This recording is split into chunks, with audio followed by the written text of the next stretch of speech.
Poisons ratio क्या करता है कि एक्चुअली ये कंसिडरेशन जैसे शुरू से ही था कि भाई कोई अगर वायर है और उस वायर पे अगर हम फोर्स अप्लाई कर रहे हैं, यहाँ पे फोर्स अप्लाई कर रहे हैं,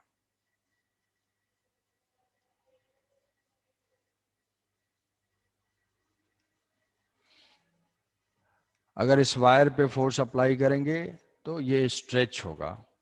अब स्ट्रेच होगा अगर इस मटेरियल की डेंसिटी कांस्टेंट रहती है, डेंसिटी कांस्टेंट रहती है, मतलब अगर ये स्ट्रेच होगा तो ऑब्वियसली इसका वॉल्यूम क्या होगा, वॉल्यूम कांस्टेंट रहेगा। स्ट्रेच होगा तो इसका वॉल्यूम कांस्टेंट रहेगा। तो अगर लेंथ में इंक्रीज हो रही है तो इसके रेडियस में कुछ ना कुछ डिक्रीज होगा।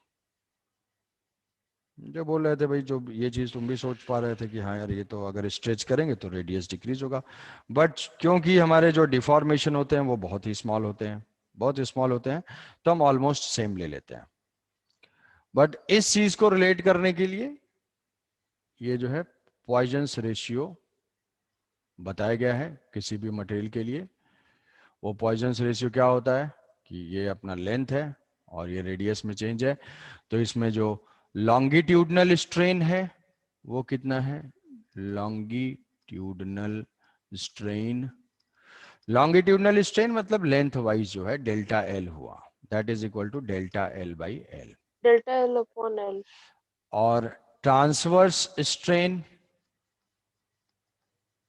ट्रांसवर्स स्ट्रेन, ट्रांसवर्स स्ट्रेन का मतलब हुआ कि लेंथ के परपेंडिकुलर डायरेक्शन में, तो लेंथ के परपेंडिकुलर डायरेक्शन में जो डायमेंशन है रेडियस, वो रेडियस में चेंज है, ये हो जाएगा डेल्टा आर बाई आर।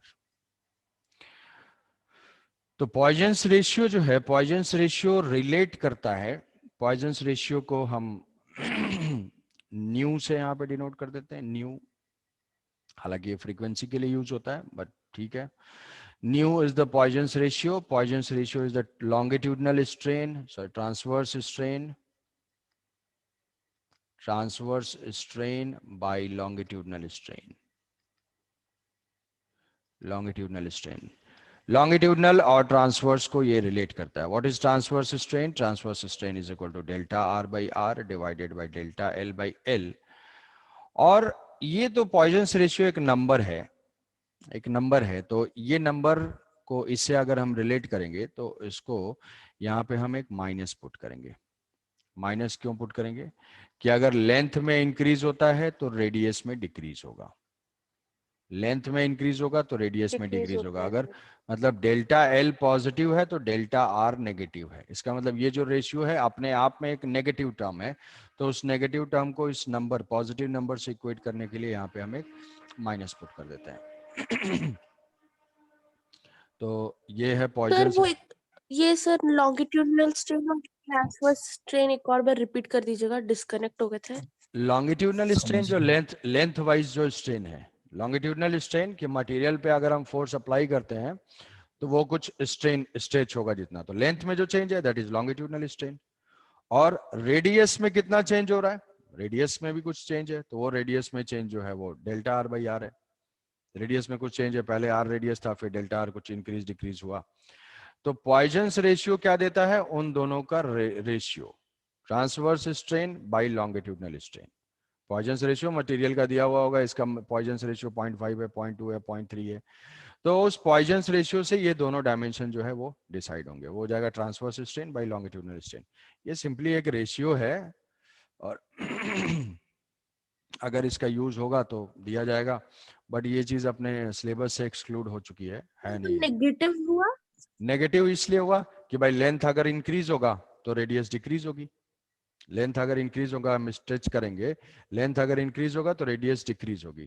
तो डेल्टा आर और डेल्टा एल दोनों अपोजिट साइन के हैं हमेशा, तो यहाँ पे क्या करेंगे, उनको पॉजिटिव करने के लिए यहाँ पे नेगेटिव अप्लाई कर दिया गया, क्योंकि पॉइजन्स रेशियो एक नंबर है, कुछ 0.5 है, 0.4 है, तो ये टर्म तो नेगेटिव है।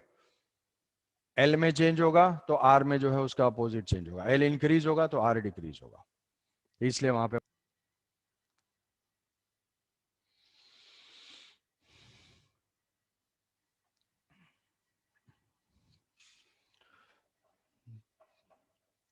तो ये है पॉइजन्स रेशियो।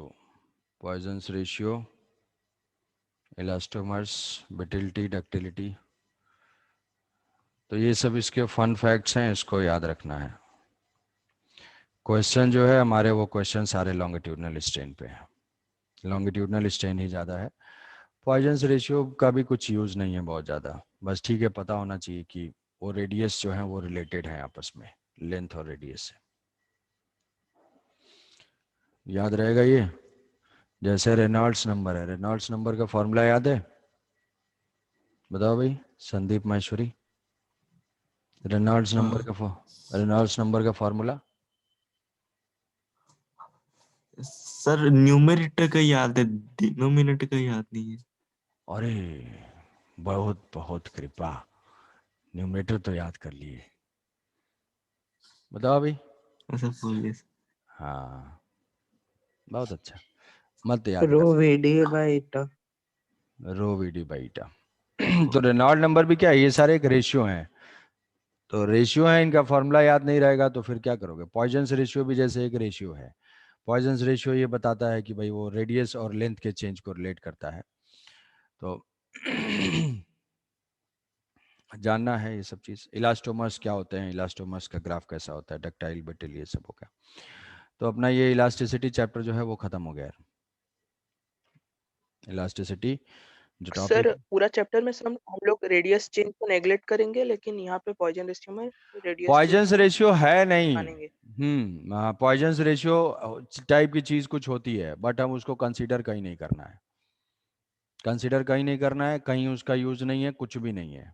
पॉइजन्स रेशियो बस एक रेशियो है, वो पढ़ा हुआ है, लिखा हुआ है, उसको जानना है। हालांकि इसका यूज है, इसको यूज करना चाहिए, बट उसको यूज नहीं करना है। पॉइजन्स रेशियो बहुत पहले सिलेबस में था, बट अभी वो एक्सक्लूड हो चुका है, एनसीईआरटी में दिया हुआ है, तो वो जानना जरूरी है, नहीं तो ये नहीं यूज होता है। ठीक है, यूजलेस चीज है, फॉर्मूला याद रहना चाहिए। ठीक है, याद रख पाओगे? Yes sir. ठीक है। Yes sir. तो ये हमारे स्ट्रेस, स्ट्रेन और उनका ग्राफ हो गया सब कुछ। इस पे एक दो क्वेश्चन और दे देता हूँ, अब हम नेक्स्ट हम स्टार्ट करेंगे। नेक्स्ट हम सर एचसीबी में तो और भी था सर, जैसे कि सरफेस एनर्जी, वो सब, वो टॉपिक नहीं पढ़ाएंगे?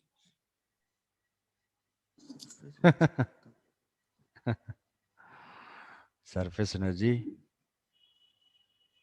सरफेस एनर्जी नहीं पढ़ा है भाई? सर खत्म।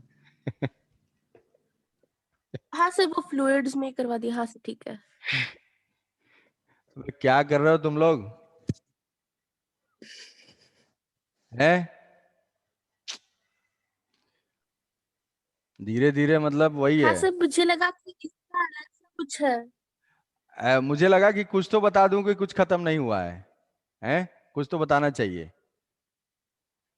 जैसे भाई बताओ, मौसम के बारे में क्या हाल है? ठीक ही चल रहा है बस, ठीक है। वो वाली कहानी सुना है ना, एक कि एक उसने कुछ एक स्टैचू बनाया और चौराहे पे लगा दिया, और उसने बोला कि ऐसा है कि इसमें कोई करेक्शन है तो बता दो, मार्क कर देना। उसने कहा कि कोई करेक्शन है तो इसमें मार्क कर देना। तो शाम को आया, देखा तो पूरे स्टैचू पे ही मार्क किया हुआ था, ये करेक्शन है, ये करेक्शन है, ये करेक्शन है। फिर उसने सोचा कि यार ये तो अजीब हालत है, फिर उसने चेंज कर दिया स्टेटमेंट, फिर अगले दिन से उसको लगाया और उसने लिखा कि अगर इसमें कोई करेक्शन है तो उसको इम्प्रूव कर देना। तो शाम को आया तो कोई कोई नहीं, क्या हो गया। कुछ नहीं किया था। तो सरफेस एनर्जी हो गया, लेकिन सरफेस एनर्जी अचानक कैसे याद आया तुम्हें? क्यों? नो सर, कल बस एचसीबी पढ़ रहे थे इस चीज के लिए, तो मुझे लगा कि इसका कुछ अलग वाला टॉपिक होगा, इसीलिए मैंने बोला। प्रॉपर्टीज ऑफ मटेरियल एक ही साथ है, उसमें सॉलिड, लिक्विड, गैस। अब गैस की जो प्रॉपर्टी है यहाँ पे हम लोग डिस्कस ही नहीं करते हैं। गैस वाली प्रॉपर्टी हम काइनेटिक थ्योरी ऑफ गैस में अभी डिस्कस करेंगे उसको। ठीक है, कुछ बल्क मॉडुलस जो है, गैस वैस की जो बल्क मॉडुलस है यहाँ पे कैलकुलेट नहीं किया है, ठीक है, वो कैलकुलेट करेंगे उसमें। गैस जब थर्मोडायनेमिक्स पढ़ेंगे वहाँ पे। और कुछ ये थर्मल स्ट्रेस होता है, थर्मल स्ट्रेस हीटिंग की वजह से कुछ स्ट्रेस होता है, वो यहाँ पे नहीं डिस्कस यस किया सर। है। वो थर्मल स्ट्रेस डिस्कस करेंगे हीट ट्रांसफर में, थर्मल एक्सपेंशन में। तो कुछ चीजें कनेक्टेड हैं, जो चीज जहां जहां पे है उसको वहां पे है वो चीज सेग्रीगेटेड। सर समझे? हाँ भाई बताओ। सर पॉइजन्स रेशियो थर्मोडायनामिक्स में भी है क्या? हाँ यार वहां पे भी कुछ है। पॉइजन रेशियो वो केमिस्ट्री वाला होगा, तुम इधर से उधर जो गामा जिसको बोला जा रहा होगा, CP/CP वही है यस ना sir. Sir? Yes chemistry yes का सर। है, केमिस्ट्री वेमिस्ट्री यहाँ लेके मत आओ यार, केमिस्ट्री वैसे ही बेकार है। केमिस्ट्री और एस्ट्रोलॉजी दोनों सेम होते हैं। जब पता चला कि दिन खराब है तो वो कहेगा कि आजकल जो है शनि आपको तिरछा देख रहा है, वही हाल है। ट्रेंड ऐसे ऐसे होता है, ऐसे होता है, रेडी सॉलिबिलिटी इंक्रीज करेगी, बट यहाँ पे कम है क्योंकि कुछ बैक बॉन्डिंग है, तो कुछ बनाना बॉन्ड है, तो कुछ एप्पल बॉन्ड है, पता नहीं क्या क्या है वहाँ पे। ठीक है, तो यस सर। सॉलिड वो मटेरियल के हिसाब से, ग्रुपिंग के हिसाब से मत जाओ। अपना जो इसमें प्रॉपर्टीज ऑफ सॉलिड्स अलग है, प्रॉपर्टीज ऑफ लिक्विड्स अलग था, सरफेस टेंशन और वो सब कुछ। HC वर्मा में वो सारी प्रॉपर्टीज एक साथ दी हुई हैं। तो नेक्स्ट हमारा जो सेक्शन होगा वो होगा हीट एंड थर्मोडायनेमिक्स का। हीट एंड थर्मोडायनेमिक्स का फिर से हम लोग क्या करेंगे कि अपने जो NCERT के चैप्टर्स हैं वो है thermal properties, thermodynamics and KTG। Thermal properties, KTG, kinetic theory of gas and thermodynamics, NCERT के ये 3 चैप्टर्स हैं। तो हमारा जो ऑर्डर रहेगा वो थोड़ा डिफरेंट रहेगा। पहला रहेगा KTG, KTG के बाद थर्मोडायनेमिक्स, थर्मोडायनेमिक्स के बाद थर्मल एक्सपेंशन, कैलोरीमेट्री, ये जो है calorimetry, thermal expansion, thermal expansion जो कि थर्मल प्रॉपर्टीज है, ये जो है थर्मल एक्सपेंशन है, थर्मल प्रॉपर्टीज है। और उसके बाद फिर होगा लास्ट में heat transfer, heat transfer, heat transfer, conduction, convection, ये भी जो है थर्मल प्रॉपर्टीज वाले चैप्टर में है, हीट ट्रांसफर का जो है। तो हमारा सीक्वेंस ये रहेगा। NCERT में टोटल 3 चैप्टर्स में ये डिस्ट्रीब्यूटेड है। हमारे हिसाब से ये मान लो कि यही ये 4 सेगमेंट्स आएंगे, 4 टाइप्स। तो स्टार्ट करेंगे KTG, KTG से बाद ये, इसके बाद फिर थर्मल एक्सपेंशन, थर्मल एक्सपेंशन के बाद लास्ट में हीट एंड थर्मोडायनेमिक्स। तो होपफुली जो है ये चीज़ ख़त्म हो जाएगी। ये KTG वेटीजी जैसे हैं। थर्मोडायनेमिक्स में क्या क्या पढ़ लियो? ये बल्क सर मॉडुलस, से ग्राफ कन्वर्शन कर लिया। एडियाबैटिक का ग्राफ ड्रॉ कर लेते हो? एडियाबैटिक का ग्राफ, यस सर। हाँ सर। सर एडियाबैटिक और फिजिक्स का थर्मोडायनामिक्स क्या और क्या केमिस्ट्री में क्या फर्क होता है? केमिस्ट्री क्या फर्क होता है? कुछ नहीं, पढ़ोगे तो फर्क समझ में आएगा। थोड़ा टेस्ट। साइन कन्वेंशन अलग होता है, हीट ट्रांसफर। हाँ सर, सर केमिस्ट्री बोल रहे थे वो। साइन कन्वेंशन थोड़ा सा डिफरेंट होता है।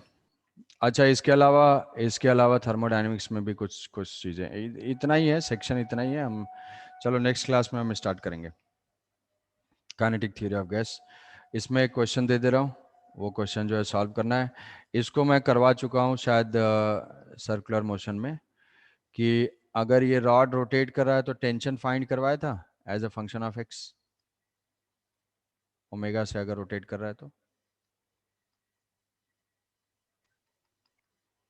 Tension as a function of X. क्यों? Yes sir. हाँ यस सर। ठीक है, चलो कम से कम कुछ तो यस बोले। तो यहाँ से टेंशन हमें फाइंड किया हुआ है, तो टेंशन से इसमें फाइंड करना है कि due to rotation find the elongation in the wire, find elongation in wire due to rotation. जैसे वो एक्सेलेटेड वाले केस में था, सेम ऐसे ही करना है। टेंशन हमें पता है, टेंशन से स्ट्रेस, स्ट्रेस से छोटा सा एलिमेंट लेंगे dx, उससे जो है स्ट्रेन और चेंज इन लेंथ आ जाएगी। तो MLAY and it is rotating with the constant angular velocity omega, find the elongation in the wire. ठीक है, ठीक है, चलो ऐड करते हैं, ये कर लेना आज। Yes sir. नेक्स्ट क्लास में हम लोग kinetic theory of gas start करेंगे। Thank you. Thank you sir. Thank you sir. Thank you. Thank you sir. Thank you.